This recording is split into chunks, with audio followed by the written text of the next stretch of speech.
Kraksolni Sharigo Kolom Chora Naimatan Korbe Kopchak Amchayo Balvir Singh Mungi Khoroksa Sakni Bihi Kobidari Angno Shilaibe Kogui Khari Khaimani Amtoli Naimatan Kori Naimatan Rogbai Romjaka Tabuk Kobidari Ang Shakamnogo Langma Cholia Haifano Tamuni Bagai Shilaibe Koknani Nangka Bihigno Abostrai Strai Ingsugyako Naimatan Rok Chiri Naino Donglayo Shalbrum Bruno Chini Tibrasha Bosongi Buriro Buini Dofabai Kaijak Laimani Mokol Fiok Bai City Nini Dofani Celano no Bui Dogui Frungpano Haiki Shilaibe Kogui Le Khargla আজকে বিকালবেলা আমাদের SDP sir আমাদেরকে একটা খবর দেন কলমচড়া পিএসের আন্ডারে একটি ঘটনা হয়েছে বলবীর সিং বলে একজন লোক যার বাড়ি হচ্ছে হাপানিয়া এলাকাতে সে ওনার ওয়াইফকে কলমচড়ার কোনো একটা জায়গাতে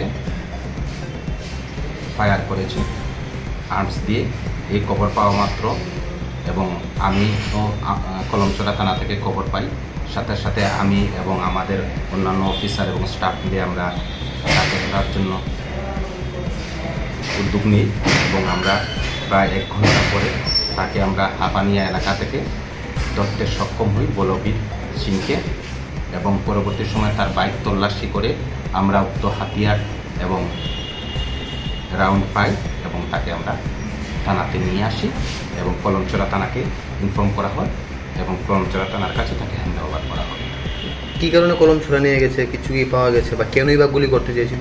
এটা ইনভেস্টিগেশনের ব্যাপার এবং কনসার্ন থানাতে অলরেডি কেস হয়েছে, কলমচড়া দিয়েছে, ওইটা ইনভেস্টিগেশনে চলে আসে। ওনার বউ কীরকম রয়েছে এখন, কোথায় আছে? শুনেছি হসপিটাল অ্যাডমিট আছে, ওনার হাতে এবং পায়ে গুলি লেগেছে। এমনি কি কিছু জানা গেছে প্রাথমিকভাবে, মানে কী কারণে কেন গুলি করেছে? না, কোনো জানা যায়নি, ইনভেস্টিগেশন। ওনার বাড়ি কই? ওনার বাড়ি হচ্ছে হাপানিয়া কার্তিক চৌক। কোথায় থেকে তাকে আটক করা হয়েছে? আমরা হাপানিয়া এলাকা থেকে ওনাকে